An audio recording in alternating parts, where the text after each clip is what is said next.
High, আজকের পর্বে আমরা দেখতে যাচ্ছি যে জ্যাঙ্গোতে কিভাবে কাস্টম অ্যাডমিন প্যানেল অ্যাড করা যায়। তো অনেকেই অনেকদিন ধরে আমাকে বলতেছে কাস্টম অ্যাডমিন প্যানেল অ্যাড করার জন্য, তাদের কথার প্রেক্ষাপটেই আজকের মূলত পক্ষে এই ভিডিওটা করা। আমরা যারা জ্যাঙ্গো নিয়ে কাজ করি তারা সবাই জানি যে জ্যাঙ্গোতে আমাদের কাস্টম অ্যাডমিন প্যানেলটা এরকম থাকে, এবং এই অ্যাডমিন প্যানেলকে কিভাবে বিভিন্ন প্যাকেজ ইনস্টল করে কাস্টম অ্যাডমিন প্যানেল ক্রিয়েট করা যায় সেই রিলেটেড ভিডিও আমি প্রদান করেছি। বাট অনেকের কথার প্রেক্ষাপটে বিভিন্ন প্যাকেজ ইনস্টল করা না করে প্রাইমারিলি প্রথম থেকে শুরু করে কিভাবে একটা কাস্টম অ্যাডমিন প্যানেল ক্রিয়েট করা যায় সেটা নিয়ে কন্টেন্ট ক্রিয়েট করা।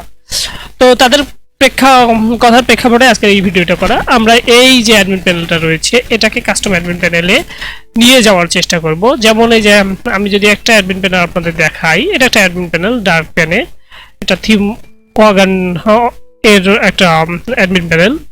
তো এরকম আমরা অনেক ধরনের অ্যাডমিন প্যানেল পাবো। সেই অ্যাডমিন প্যানেলকে কিভাবে জ্যাঙ্গোতে আমরা নিয়ে আসতে পারবো সেটা দেখবো। তো চলুন শুরু করি।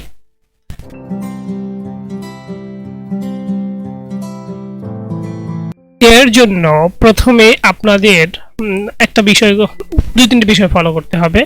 প্রথমেই আপনাকে একটা কাস্টম অ্যাডমিন প্যানেল সিলেক্ট করতে হবে যেন সেই কাস্টম অ্যাডমিন প্যানেলটি আপনি ইউজ করতে পারেন।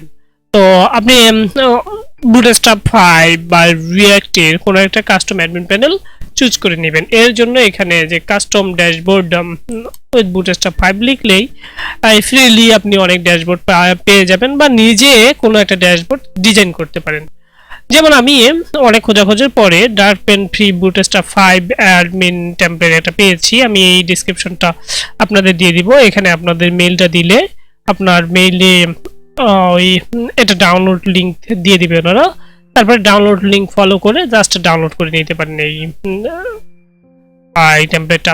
Already I have downloaded this template and I can check in my download folders. Here dark pen 1.0.1.zip file. So at first I need to unzip this dark pen folder. তো আমি unzip করে নিচ্ছি আমার যেখানে আমার প্রজেক্টটা রয়েছে সেখানে আমরা চলে যাচ্ছি। আমাদের প্রজেক্টটা রয়েছে কাস্টম অ্যাডমিন। এখানে হেল্পের ভিতরে আমি এটা রাখলাম, এখানে এটাকে আনজিপ করে নিলাম। এক্সট্রাক্ট ফাইলস করা হয়ে গেছে। এখন আমাদের এখানে দেখতে পাচ্ছেন যে এগুলো হচ্ছে আমাদের টেমপ্লেট আর এগুলো হচ্ছে আমাদের স্ট্যাটিক ফাইল। সব স্ট্যাটিক ফাইলকে আমি কপি করতেছি। কপি করে আমাদের যে প্রজেক্টটা রয়েছে, অর্থাৎ আপনার যে প্রজেক্টটা রয়েছে সেই প্রজেক্টের ভিতরে আই গেস আপনারা স্ট্যাটিক মিডিয়া ফোল্ডারের জন্য অলরেডি ফোল্ডার ক্রিয়েট করে নিয়েছেন। তো যেহেতু আপনারা, আমার মনে হচ্ছে যে আপনারা ক্রিয়েট করে নিয়েছেন, আমি ওই ডিটেলসলি দেখাচ্ছি না যে কিভাবে আপনারা স্ট্যাটিক বা মিডিয়া ফোল্ডার বা ফাইলকে অ্যাড করে নিতে পারেন। এই রিলেটেড ভিডিও আমার দেওয়া আছে এবং লিঙ্ক ডেসক্রিপশন বক্সে দেওয়া হবে, সেটা আপনারা দেখে নিতে পারেন। তো প্রথমে আমরা স্ট্যাটিকে আমাদের, যেহেতু এটা হচ্ছে একটা ড্যাশবোর্ড, তো এখানে আমরা ড্যাশবোর্ড নামে একটা ফোল্ডার তৈরি করে নিলাম আমাদের জ্যাঙ্গো প্রজেক্টে। এখানে আমরা আমাদের স্ট্যাটিক ফাইলগুলো রাখলাম এবং আমাদের এই যে টেমপ্লেটস রয়েছে টেমপ্লেটস এর ভিতরে আমরা এখনই যেগুলো টেমপ্লেটস দেখতে পারলাম, এই যে অল টেমপ্লেটসকে আমরা আমাদের টেমপ্লেটস এর ভিতরে রাখলাম উইদাউট ইএসটা এবং লাইসেন্স এগুলো বাদ দিয়ে যে টেমপ্লেটগুলো রয়েছে সেগুলো আমাদের টেমপ্লেটস ফোল্ডারের ভিতরে রাখতেছি।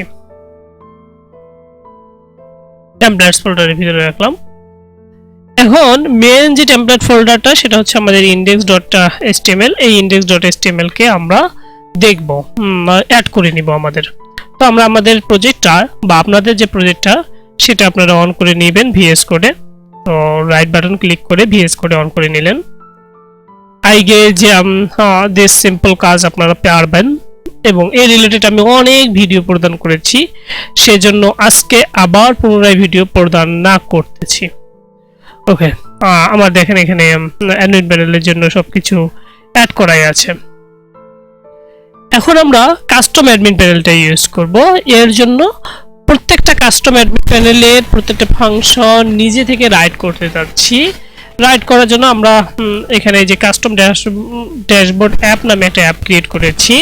সেই অ্যাপের ভিতরে আমরা প্রাইমারলি একটা ইউআরএলস ক্রিয়েট করে নিব যখন আমরা অ্যাপ ক্রিয়েট করব।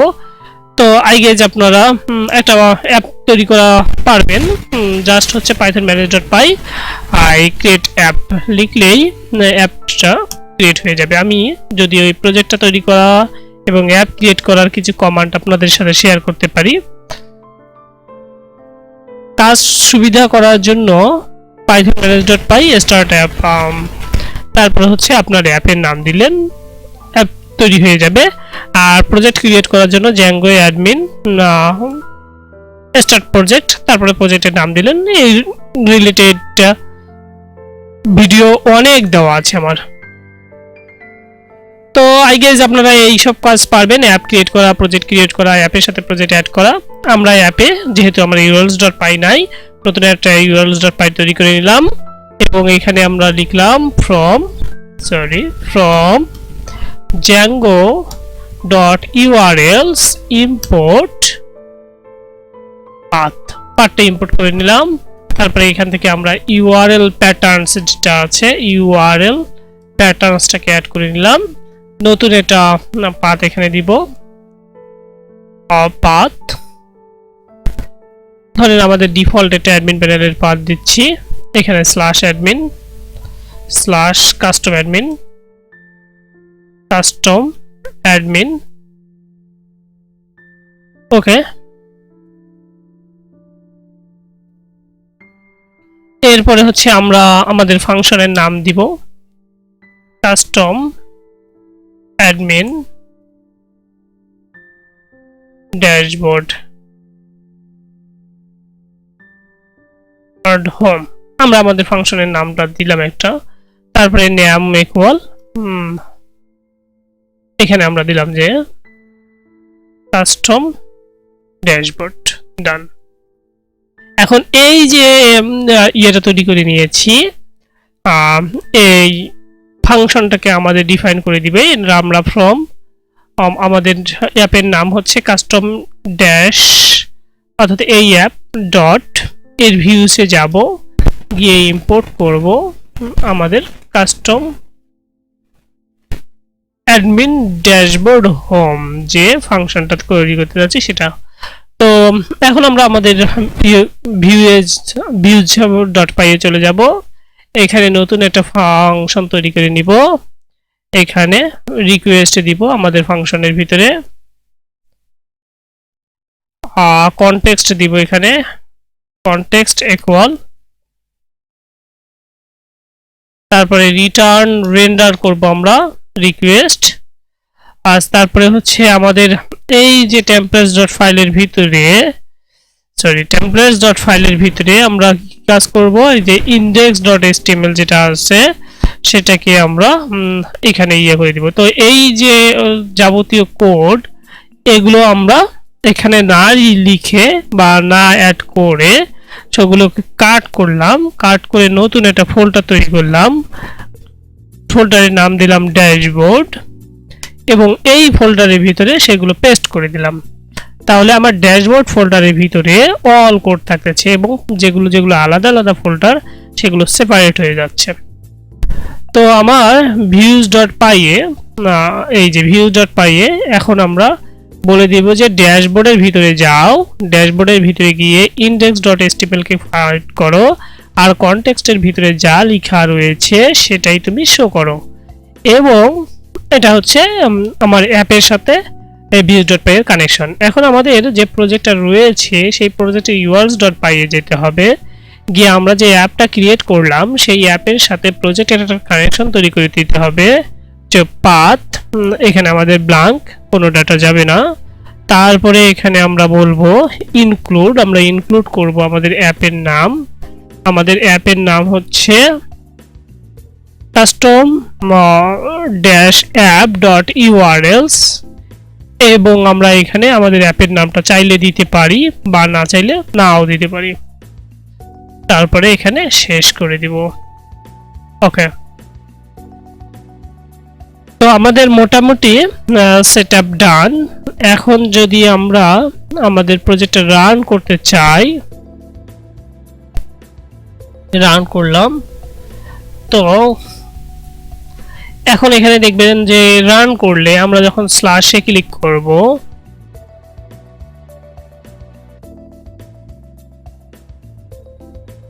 তো এই অ্যাডমিনে যাওয়ার আগেই আমরা ইনক্লুড করে দেই একই কথা, জাস্ট। তো আমাদের এখন আমাদের মেইন উদ্দেশ্য হচ্ছে এই ইউআরএল এ গেলে তো আমাদের এটাই দেখাবে, বাট আমরা যদি কাস্টম ড্যাশবোর্ড যে ইউআরএলটা তৈরি করে নিলাম, অর্থাৎ এই urls.py এ এই যে ইউআরএল ভিতরে আমরা যদি ইনসার্ট করি, আমাদের ইউআরএলটা এটা রাখবো আমরা, এটার ভিতরে যদি আমরা ইউআরএলটার ভিতরে ইনক্লুড করি, তাহলে দেখতে পাচ্ছেন যে সব ডাটা আমার চলে এসেছে, বাট উইদাউট এখানে কোনো ডিজাইন নাই। তো আমরা ডিজাইনগুলো অ্যাড করার জন্য উই নো দ্যাট যে এখানে অনেক ধরনের স্ট্যাটিক ফাইল বিদ্যমান। So at first we should include the static files from our static folder. So for this reasons here I need to include static command. তো স্ট্যাটিক কমান্ড ইনক্লুড করার জন্য আমরা জানি লোড স্ট্যাটিক লিখতে হয়, static. আমরা প্রথমে এখানে লোড স্ট্যাটিক দিলাম, এবং এই যে এখানে দেখতে পাচ্ছেন যে অনেক ধরনের প্যাকেজ যে সিএসএস এর ভিতরে ঢুকে স্টাইল নিয়ে এসেছে, বা বুটস্ট্র্যাপ সিএসএস এর ভিতরে ঢুকে বুটস্ট্র্যাপ নিয়ে এসেছে। তো আমাদের এই যে ফাইলটা style.css, এই ফাইলটা আমাদের রয়েছে, আমরা যে স্ট্যাটিক ফোল্ডারের ভিতরে ড্যাশবোর্ড ফোল্ডারের ভিতরে সিএসএস ফোল্ডার তৈরি করলাম, এই যে style.css ফোল্ডারটাই মূলত পক্ষে আমার এই ফোল্ডার, বাট এখানে পাথ অনলি সিএসএস এর পরে style.css, but we should rearrange this path.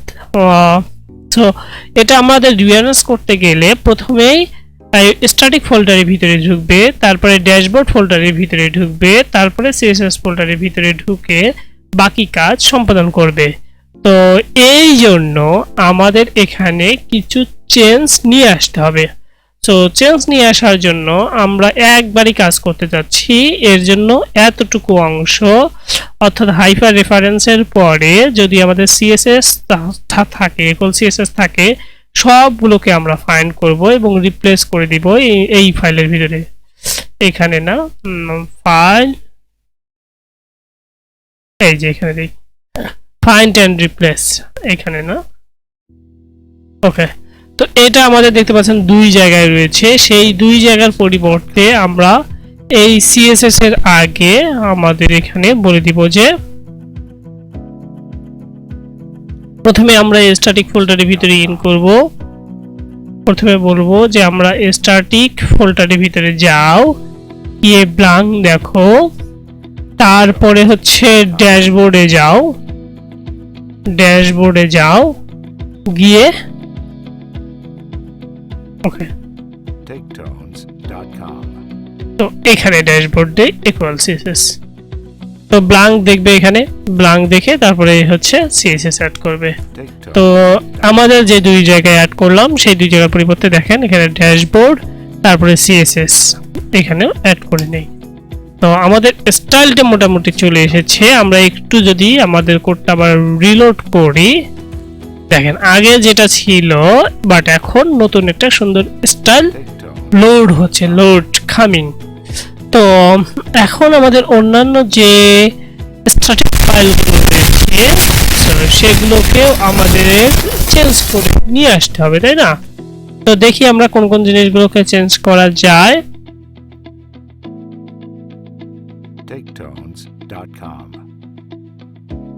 ওকে, এখানে দেখেন কিছু যে কুইরি মানে কুইরি সিএসএস তো আমরা ঠিক করলাম। এখানে কিছু জাভাস্ক্রিপ্ট কোড রয়েছে, সেই জাভাস্ক্রিপ্ট কোডগুলো আমরা চেঞ্জ করে দিব।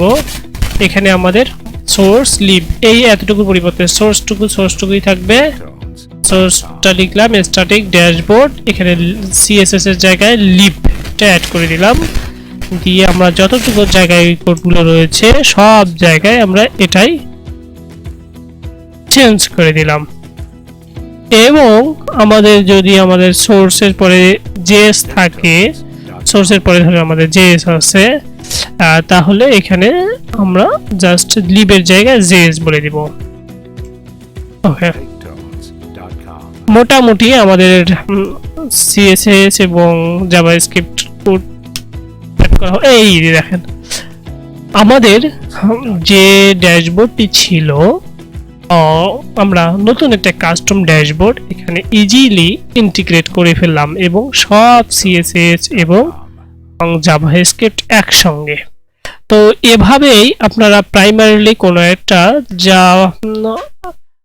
টেমপ্লেটকে অ্যাড করে নেবেন। এখন প্রত্যেকটা ফাংশনালিটির জন্য আমাদেরকে কোড রাইট করতে হবে। এখানে দেখতে পাচ্ছেন যে জোহন ডোহো, এটার পরিবর্তে আমরা আমাদের ইউজার নেম যা রয়েছে তাই দিতে যাচ্ছি। এর জন্য আমরা এটা ফাইন্ড করব যে এটা কোথায় রয়েছে আসলে।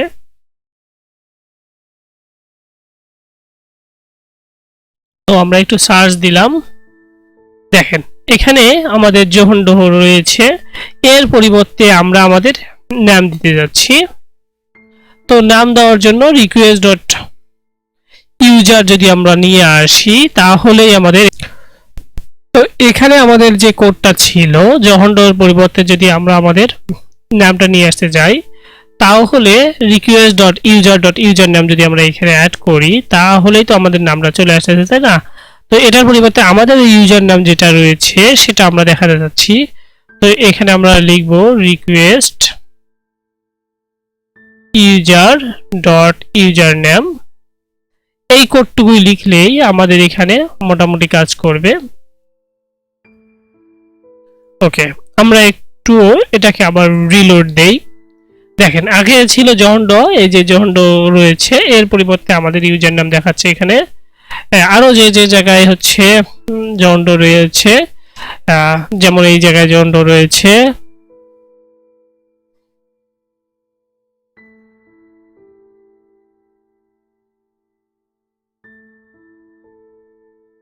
সেই জায়গায় আমরা চেঞ্জ করে নিয়ে আসতে পারি।